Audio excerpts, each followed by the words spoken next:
Hello friends, welcome to our channel HTS how to study. দেখো আজ class 9-এর একটা উপপাদ্য নিয়ে এসেছি, উপপাদ্য 9-10। কী বলছে উপপাদ্যটিতে? যে একটি চতুর্ভুজের দুটি কর্ণ পরস্পরকে সমদ্বিখণ্ডিত করলে চতুর্ভুজটি কি সামান্তরিক হবে। তাহলে একটা চতুর্ভুজ দুটো কর্ণ কী করে পরস্পরকে এমন একটা জায়গায় ছেদ করে যাতে কর্ণ দুটো কি সমান সমান খণ্ডে বিভক্ত হয়ে যায়, তাহলে চতুর্ভুজটা একটা অবশ্যই সামান্তরিক হবে, সেটা প্রমাণ করে দেয়। তাহলে ছবিটা আগে কী করবো দেখো। তাহলে একটা চতুর্ভুজ আঁকবো যার 4টে বাহু হবে। এই ধরো একটা চতুর্ভুজ যার নাম দাও, এটা এই শীর্ষবিন্দুটা এ, এটা বি, এটা সি, এটা ডি।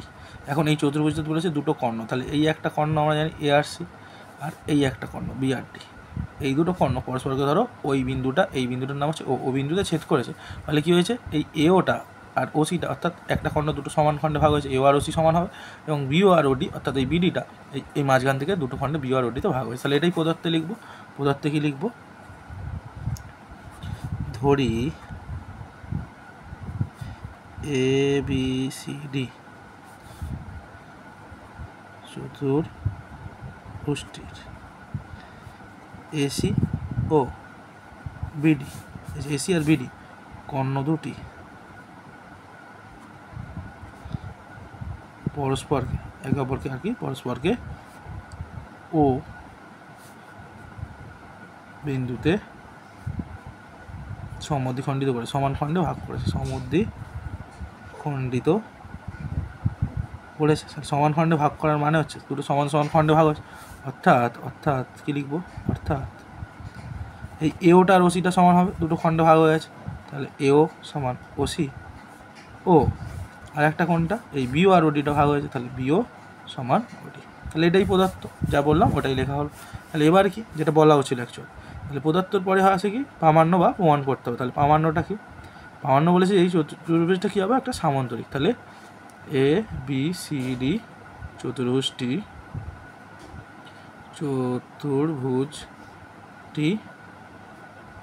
একটি সামান্তরিক। চলো তাহলে হয়ে গেল। এইবার এটা তো হয়ে গেল, এবার অঙ্কন তো হয়েই আছে মোটামুটি। তাহলে প্রমাণ করব। তাহলে প্রমাণটা কী করব দেখো। তাহলে দেখো এখানে 4টে ত্রিভুজ তৈরি হয়েছে, যে কোনো দুটো বিপরীত ত্রিভুজ নিয়ে কাজ করবো। তাহলে এওডি আর বিওসি ত্রিভুজের মধ্যে এই দুটোকে যদি সর্বসম করতে পারি, তাহলে আমাদের অনুরূপ কোণ পাবো, অনুরূপ বাহু পাবো। আর সেগুলো থেকে আমরা আগের উপপাদ্যে দেখেছি যে একটা চতুর্ভুজের একজোড়া বিপরীত বাহু যদি সমান আর সমান্তরাল হয়, তাহলে চতুর্ভুজটি সামান্তরিক হয়। এখন এই বাহুটাকে সমান করতে পারবো কি আর সমান্তরাল করতে পারবো, সেটাই আমাদের এখন দেখার বিষয়। তাহলে দেখবো কি, তাহলে লিখবো, তাহলে ত্রিভুজ এ ও ডি, এই যে এ ও ডি ও ত্রিভুজ এই যে বিওসি, ত্রিভুজ বিওসি এর মধ্যে কী কী সমান আছে চলো দেখা যাক। তাহলে দেখো সবার আগে এই এও আর ওসিটা সমান, এই যে ত্রিভুজ দুটোর এওটা আর ওসিটা, এই ত্রিভুজটা এও আর এটার ওসি সমান। দেখুন পদার্থ বলেই আছে, এই যে পদার্থে লিখেই দিয়েছো এও আর ওসি, তাহলে এও সমান ওসি পদার্থ, থার্ড ব্র্যাকেটে পদার্থ। আচ্ছা ভালো করে দেখো, এই কোণটার পুরো উল্টো দিকের কোণ, অর্থাৎ দুটো সরলরেখা পরস্পরকে ছেদ করার ফলে দুটো ক্রস সেকশনে একটা এই কোণ আর উল্টো দিকের পুরো কোণ, এই দুটো কী বলে বিপরীত কোণ, এর মান কী হয় সবসময় সমান হয়। তাহলে এওডি আর বিওসির মান কী হবে, সমান হবে। তাহলে সেটা লিখবো, তাহলে এ ও সি সমান বিপরীত বলে লিখবো, যেহেতু এটা বিপরীত কোণ, বিপরীত। তাহলে কোনটা বিওসি, কোণ বিওসি।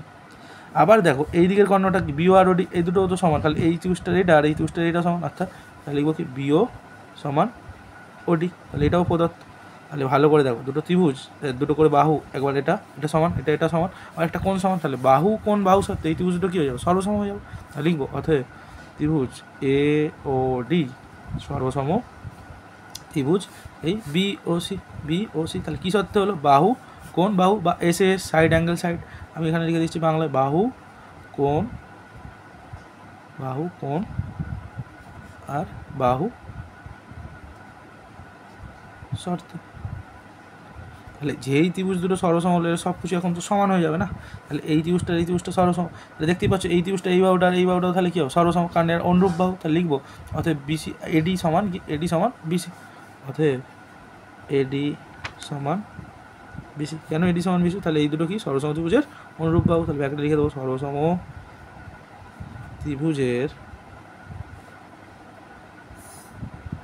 অনুরূপ বাহু। আচ্ছা এইটা হলো। তাহলে এই বাহু দুটো দেখো সমান পেয়ে গেছি, আমার উদ্দেশ্য হবে কি এই দুটো এবার সমান্তরাল করা। যদি সমান পেয়ে গেছি সমান্তরাল করতে পারি, তাহলে এটা যেহেতু বিপরীত বাহু, তাহলে এক জোড়া বিপরীত বাহু সমান ও সমান্তরাল, আগের উপপাদ্য কী বলছিল, যদি হয় চতুর্ভুজ, তাহলে কি চতুর্ভুজটি একটি সামান্তরিক হয়ে যাবে। সমান্তরাল অলরেডি বেরিয়ে গেছে, তাহলে আমার এখন সমান্তরাল করতে গেলে এই দুটো বাহুকে দেখো ছেদ করেছে কি এসিটা, তাহলে এই একটা কোণ এই একটা কোণ, এই জেড কোণ, এই দুটো কি একান্তর কোণ, এর মান যদি সমান হয়, কখন সমান হয়, যদি রেখা দুটো কী হয় সমান্তরাল হয়, তাহলে এটা করতে হবে। তাহলে এই কোণটা আর এই কোণটা নিশ্চয়ই সর্বসমত্রিভুজের দুটো কোণ, তাহলে এটা কী হবে অনুরূপ কোণ।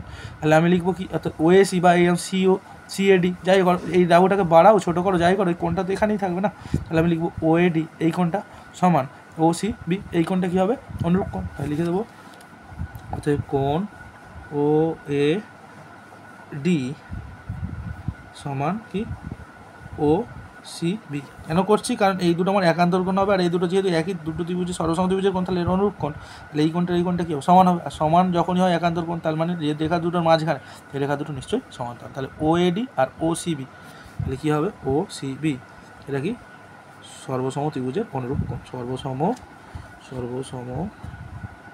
ত্রিভুজের অনুরূপ। তাহলে যখনই এটা সর্বসম ত্রিভুজের অনুরূপ কোণ হয়ে গেল, আবার অনুরূপ বাহু পেয়ে গেলাম। তাহলে এখন ভালো করে লক্ষ্য করো, এই যে দুটো বাহু এই দুটো কি সমান, তাহলে এডি আর বিসিকে কে ছেদ করেছে এসি, ছেদ করার ফলে দুটো একান্তর কোণ তৈরি হচ্ছে।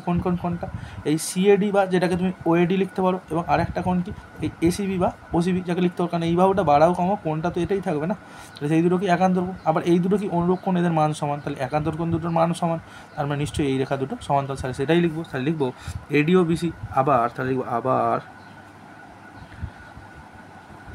এডি, এই যে এডি আর বিসি ও বিসি সরল রেখাংশ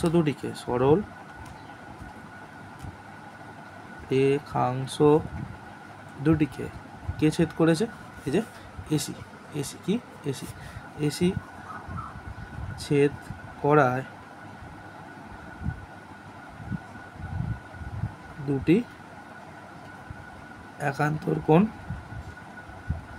তৈরি হয়েছে, একান্তর কোণ তৈরি হয়েছে, যেগুলি হলো নামগুলো লিখতে হবে, যেগুলি হলো কি, তাহলে এই কোণটা এই যে এইটা আর এইটা ছেদ করেছে এসি, তাহলে এই একটা কোণ আমি এখানে এরকম করছি, এগুলো কিন্তু করবে না, এগুলো কি সাইডে একটা ছবি এখানে নিয়ে করতে হয়, বারবার বলেছি। তাহলে এই কোণটা জেড কোণ, তাহলে কোনটা এই সিএডি যাকে তুমি ওএডি লিখতে পারো, কোনো সমস্যা নেই, কারণ এই বাহুটা ছোটো বড়ো করো, এই কোণটা তো এটাই থাকবে, তাহলে কোণ ওএডি, তাহলে লিখবো কোণ ও এডি ও কোণ আর একটা কোণটা এই উল্টো দিকে, এই কোণটা আর এই উল্টো দিকে, তাহলে এটাকে দেখো এসিবিও লিখতে পারো, আর এটাকে একটু কমালে কি ওসিবি, কোনো সমস্যা নেই, কারণ এই দুটোর মান আমি সমান করেছি, তাই ওসিবিটাই লিখবো ও সি বি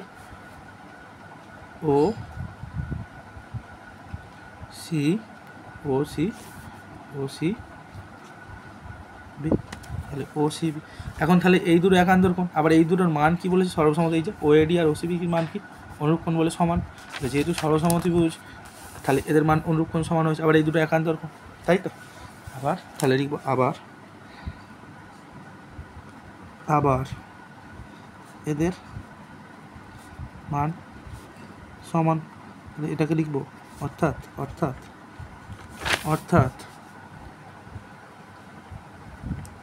এটাকে ভালো করে লিখতে পারি এই ত্রিভুজ দুটোকে ও এডি, এটা কি একান্তর কোণ, কি কোণ একান্তর কোণ, তাহলে একান্তর সমান চিহ্ন যেহেতু সমান, এদের মান সমান, তাহলে ও সিবি। এখন দুটো একান্তর কোণ তাদের মান সমান যদি হয়, তাহলে যে রেখাংশ দুটোর মাঝখানে থাকে সেই রেখাংশ দুটো নিশ্চয়ই সমান্তরাল, এটা বারবার বলেছি, তাহলে এডি আর বিসি কী হবে নিশ্চয়ই সমান্তরাল, নাহলে এইটা কী হবে এই দুটোর মান সমান হবে না, বেঁকে যেত, একটু সামান্য বেঁকে গেলে এই কোণটা ছোটো এই কোণটা বড়ো, এই ছোটো বড়ো হয়ে যেত, তাহলে সমান হবে না, সমান হচ্ছে মানে নিশ্চয়ই এদের মধ্যে গ্যাপটা এমন আছে যাতে এটা পুরো সমান হচ্ছে, অর্থাৎ সমান্তরাল, এটা কি সমান্তরাল, কখনোই কাউকে ছেদ করবে না। তাহলে লিখবো কি, তাহলে এসি অতএব তাহলে কোন বাহুর মধ্যে হয়েছে এডি আর বিসি, তাহলে এডি আর বিসি কী হবে সমান্তরাল, তাহলে এডি সমান্তরাল বিসি হবে, তাহলে আমার প্রমাণ হয়েই গেল, কারণ এই দুটো বাহু সমান ছিল, আবার এই দুটো বাহু সমান্তরাল হল, তাহলে আগের উপপাদ্যে দেখেছি যে এক জোড়া বিপরীত বাহু যখন চতুর্ভুজের সমান ও সমান্তরাল হয় তখন চতুর্ভুজটি কী হবে সামান্তরিক। তাহলে যেহেতু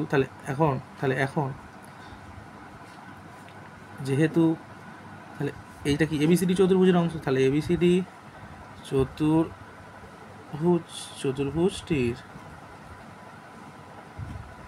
চতুর্ভুজটির কি কোন, তাহলে এবি এই যে সরি এডি আর বিসি কি সমান, তাহলে বের করেছো তুমি, সেটা হচ্ছে কারণ সর্বসমত্রিভুজের অনুরূপ বাহু, এই যে সর্বসমত্রিভুজের অনুরূপ বাহু, তাহলে এডি সমান বিসি, এবং এই দুটো আবার কি সমান্তরাল বের করলে, আর এডি সমান্তরাল বিসি, তাহলে চতুর্ভুজটি এই বিপরীত বাহুগুলি সমান আবার সমান্তরাল, তাই তো?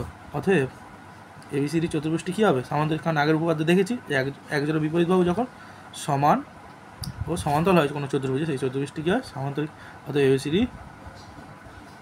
চতুর্ভুজটি একটি কি সামান্তরিক। তাহলে আগের উপপাদ্যর কনসেপ্টটাকে কাজে লাগিয়ে এখানে উপপাদ্যটা কিন্তু প্রমাণ করা হলো। তাই জন্য বলছি পরপর উপপাদ্যগুলো করলে আমাদের উপপাদ্যগুলো বুঝতে খুব সুবিধা হয়। এই উপপাদ্যটা কিন্তু একটা ইম্পর্টেন্ট উপপাদ্য, আর এই উপপাদ্যটা আসার চান্স অনেক বেশি থাকে ফার্স্ট সামেটিভের জন্য। তোমরা ভালো করে প্র্যাকটিস করো, প্র্যাকটিস করলে দেখবে উপপাদ্যটা খুব সুন্দরভাবে তোমাদের হাতে এসে গেছে, তোমরা পারছো। কারণ আগের উপপাদ্যগুলো কনসেপ্টগুলো কাজে লাগে এটা হয়েছে, হ্যাঁ, পুরো ছবিটা আঁকবে ধরে ধরে, দুটো বিপ্রতীক্ষণের কনসেপ্ট, দুটো সর্বসমতা শর্ত লাগে ত্রিভুজের, সেখানে আমরা পুরো ব্যাপারটা প্রমাণ করে ফেললাম যে একজোড়া বিপরীত বাহু যখন সমান আর সমান্তরাল তখন চতুর্ভুজটি একটি সামান্তরিক। সেখান থেকে আমরা বুঝে গেলাম যে দুটি কর্ণ যদি পরস্পরকে সমদ্বিখণ্ডিত করে একটা চতুর্ভুজে, তাহলে অবশ্যই চতুর্ভুজটি কী হবে সমান্তরাল। এটা কিন্তু ভেরি ভেরি ইম্পর্টেন্ট একটা উপপাদ্য। আবারও বলছি ভালো করে প্র্যাকটিস করো আর দেখতে থাকো আমাদের এই চ্যানেল, আমাদের এই চ্যানেলটা সাথে থাকো, আস্তে আস্তে দেখবে সমস্ত কিছু উপপাদ্য এবং অঙ্কের বিভিন্ন রকম কনসেপ্ট তোমাদের ক্লিয়ার হচ্ছে। ছোটো ছোটো জায়গা যদি তোমাদের কোনো ডাউট থাকে, যেমন এই একান্তর কোণ, এইগুলোর ভিডিও আমি আনবো অবশ্যই বলছি, কিন্তু এখন একটু সময়ের অভাবে তাই হয়ে উঠছে না, আমি যত তাড়াতাড়ি আনবো। তোমরা এগুলো কমেন্ট করো, আমি অবশ্যই সেগুলোকে আনার চেষ্টা করছি। ওকে, আজকের মতো এখানে টাটা।